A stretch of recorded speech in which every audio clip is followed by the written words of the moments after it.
Last week, I visited local coral farm. The owner name is David, and if you visited any of the frag swaps here in the Chicago area, you probably know him already. Or if you shopped your corals through eBay, he's been on eBay for a while and doing auctions over there. If you're into LPS corals, buckle up because David has a big LPS coral collection. By the way, this video is a little longer, so feel free to stop the video and grab your favorite snack and drink. And let's get started.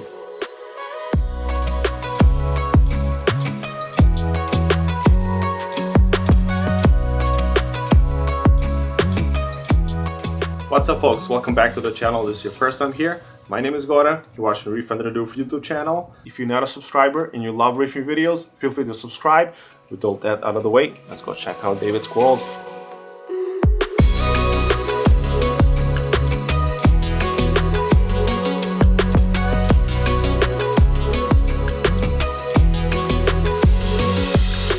I'm David. I'm with coralstop.com. Mostly sell online. I've been doing this hobby for, I'd say, 13 years, doing it professionally since 2019. I quit my job 3 years ago to do this full time.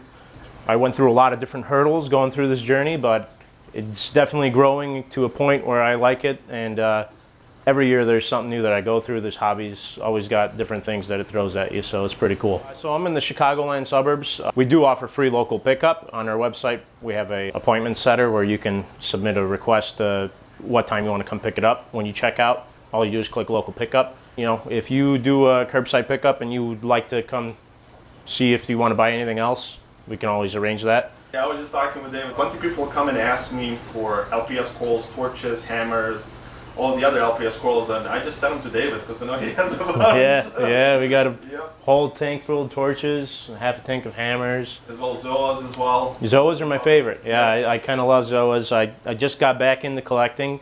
I mean, you guys will see that tank. That's overgrown mess of zoas. It looks pretty damn cool, but yeah, zoas was number one. I started with zoas, then mushrooms, and now I'm kind of hooked on torches too. So tell me, what's the difference between these two systems? I don't want to put all my eggs in one basket. I do have some duplicates in each tank, but I do reef moonshiners on this system. I call this system the red system because it's got a red sump. That one's got a blue sump. I call that one the blue system. So all these tanks on this right side are all connected to that one sump that's all the way there at the bottom. Yeah, that's correct, yeah, right? Yep, that one sump right there. So what was here the first time, he had these three tubs, the two big ones and one small one. And then there was one more tank here, and then David afterwards added more. Yeah, so I guess we'll start with the ones I filled in first. So this is the first tank I filled in. The goal of this one is to do half hammers and half acros. More Zoa overfill right now, but it will change soon. A few cool bounce mushrooms in here, but this one, it was suited for acros, so I run 4 Gen 5 XR30s, blue. I have 2 Reef Bright XHOs, supplementary lighting, and I also run T5s. I run the ATI bulbs. When I measured it at peak intensity for like an hour, this was reaching just under 700 par. Yeah, so I was really baking the acros and torches and hammers that were used to be in here. As long as your nutrients are suitable in the water, then the coral's pretty forgiving. The hammers grow fast with the... They can adjust. They're adjusting. I noticed that they're growing quicker, so... But moving on then, we have the tank up there. It was exclusively my Zoa tank. I was not able to frag and sell in time for the coral as fast as it was growing. It's completely overgrown. I hardly look at it now, but you'll see it looks amazing. It looks like a full-grown reef. Everything's covered. You cannot see frag racks? Can't see frag racks. It's amazing. That tank looks awesome now. That was my Zoa tank. Running Chinese lights. I've had these for 3 years now. I turned off 2 of them because the blue channels, it's not responding to the controller anymore, but all the bulbs work. Just for the shots and everything, we turn those off. They do the job. It puts a beautiful blanket of 170 par up there. Perfect for Zoas. You have the lights, I think we're 2 for 180. Great deal. They're called Verlassi. I think they're discontinued. So I have a question. Since I'm not really a Zoa guy, and I can tell that you have Zoas in high par, and you just said you have 100 something par over there, perfect for Zoas. Mm-hmm. So would you say some Zoas prefer more par, or they can all adjust? Some strains prefer higher par. If you want nice big fat polyps, lower par is better. I know some people who run 70 par, 50 par on a Zoa tank. And my Zoa that attached, there's probably not even 50 par. Yeah. But they're nice and fat. I noticed they want more lighting since they're stretching. Okay. You know, you see it right away. Mm-hmm. Yeah, so Yeah, it's like you want to hit that good mix where the polyp's big, but it's not stretching, right? So Right. mostly I don't want to have zoas in here. It's just overflow, but you know the polyp size is still pretty decent. Honestly, they're only a little smaller. I guess they just adjusted, but for the most part, I want to keep them under 200 par. I think that's best. I noticed when some corals are smaller, I'm not sure if that's the case with zoas as well, but the collars will pop a little bit more. Is that the case with zoas as well? Yeah, in my experience, from what I noticed, yeah, if a zoa is tight, smaller, and it's a smaller polyp, it's going to be a lot brighter color. Right. If it's bigger and it's stretched out, it looks duller most of the time. Not always, but Right. this was the third tank from the original system, yeah, that I have. So each of these tanks have insulation board on the inside. These are hydroponic trays for people who do indoor farming. This tank was fully website tank. Now we have these two systems, smaller ones set up. But this tank now is, we got a lot of Cycloceras plates and Diceras plates in there. And I still have half my website stuff in there and some overgrown colonies. And this tank uses these Chinese version of like Orfec type bars. They work great. I think they're 80 bucks on eBay.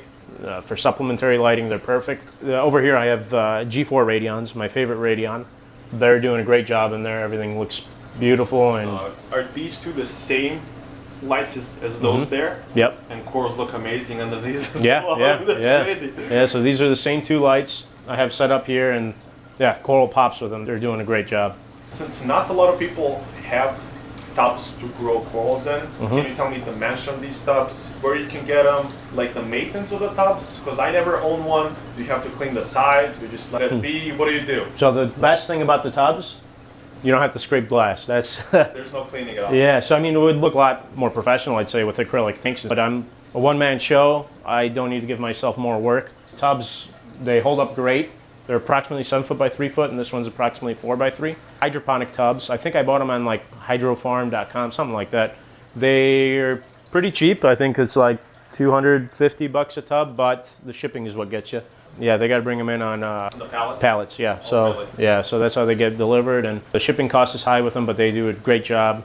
Have you done all this woodwork? Or wait, what is it holding? This is shiplap. Is this metal that's holding the tubs? Oh no, these are for wrasse. What? Check this. Yeah, so This is a screen for jumping fish, I just put a mesh screen with aluminum and comes out. outside. You And comes just put a down. nail there. Yep, and then when you're not using the tank. That's amazing. Yep. I've never seen this. I wasn't even expecting. I thought they're just for looks. Yeah. Oh, No. wow. Yeah, this tank is. I still don't know what I'm doing because I'm reworking a lot of stuff.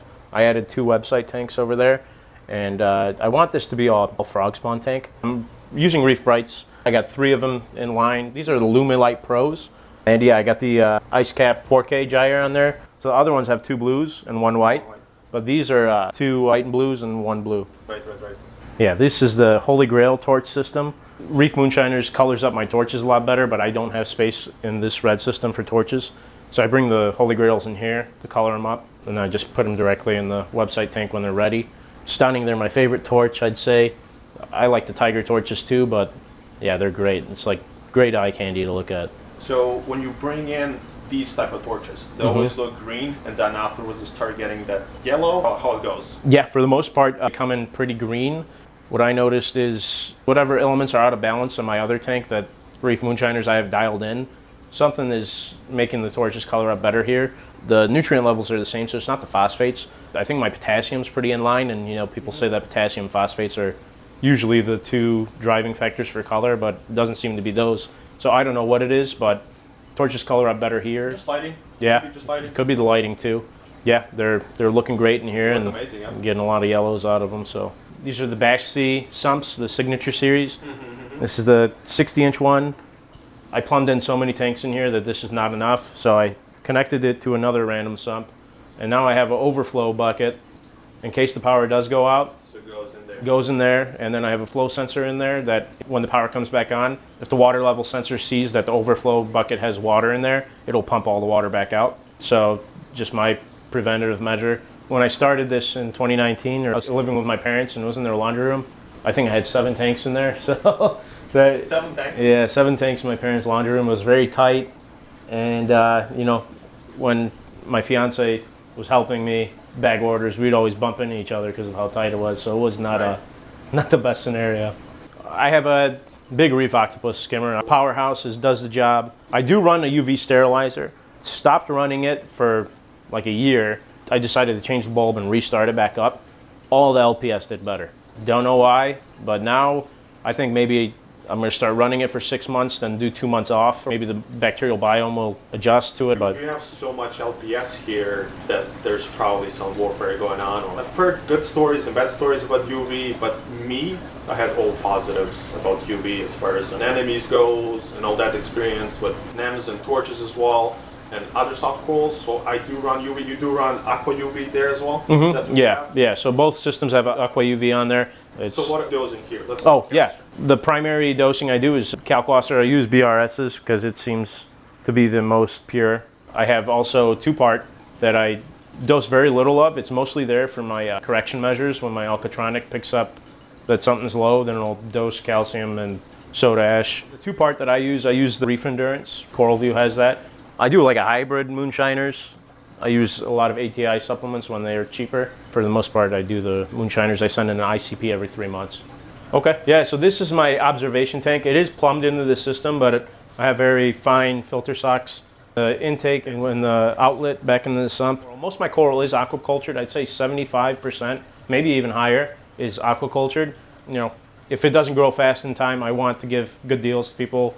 This is the first time I'm trying wild acros.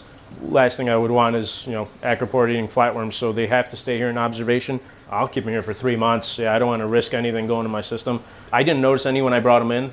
That's what I take a look at when I go look at these, is first make sure it looks healthy. The last thing you want to bring is something that's already infested, but didn't notice anything, so for the most part, they're probably good to go in there, but they're going to be here just a preventative measure. I always want to give everyone healthy coral, and the last thing I want is to infest my aquacultured stuff with pests. Sure. So they're separate. Yep. So this is where David keeps all his electronics, all his controllers and everything else, which makes sense. It's kind of separate, away from the water. Yeah, but just explain us what you have going on over here. I tell you running hydros, you have some battery backup. What's this tank here? This is just connected to the other system. Do you run this in the evening, or what do you do? Yeah, so this tank's connected with that. Lights run overnight. That's just my bubble tip tank and more overflow corals. I don't want the bubble tips walking all over the place. This is my freshwater top off. We got the algae scrubber right here. I don't run it anymore because my corals consume more nutrients. I have to dose nitrates. You definitely have a lot of corals. Yeah, so don't have that running anymore. Here's my 2-part, and then I have magnesium down there. Dose the magnesium on its own. I use the Dosetronics. That's the calcwaster bin, the brute can. There's 2 fans in there, and it's 20 gallons at a time, so I only have to do it once a month. Alkatronic does a great job. It communicates with the Dosetronic. I can't complain. Hydros just came out with their new stuff. If it came out when I set it up, I'd probably go with them. But I have no complaints with Alkatronic because you can mix your own reagent. I forgot what acid it is, but there's plenty of videos on YouTube.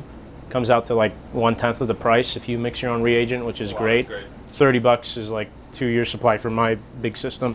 Run Hydros. Hydros is great for the operation I got going on here. Wave engines and the Control X4. They got a lot of new stuff that came out that if I were to redo this, I would put it in, but it's not broken. I'm not going to change anything. It's working great.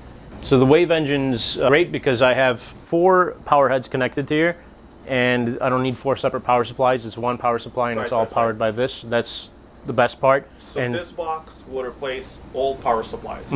Yeah. For which pumps? I have Reef Octopus Octopulse water pumps. They do a great job. I like them a lot. Sure, there's other brands that work with it as well. Each pump has a different adapter.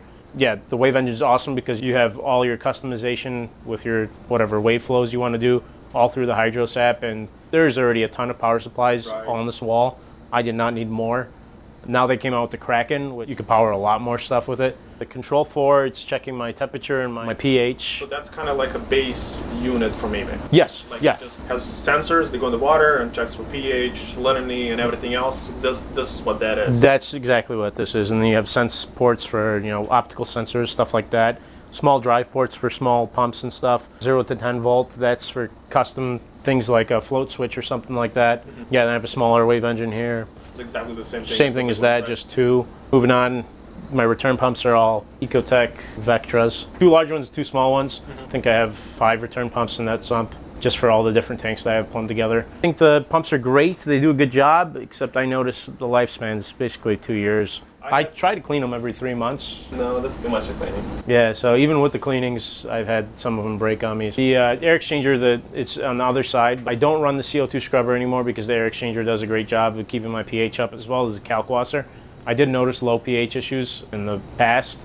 That's why I set up that CO2 scrubber, except it's so much work. Every 3 weeks, I think you had to change the media, and that's not something I want to deal with. The air exchanger basically maintains the humidity and the temperature at like 90% efficiency and pulls in fresh air from the outside and gets the old air out.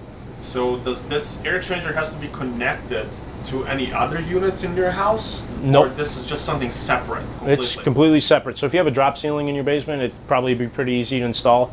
Just ran 2 insulated ducts. I ran those to the outside, pulled them through the ceiling over there to the unit. So like probably like a 4-hour install, maybe 3.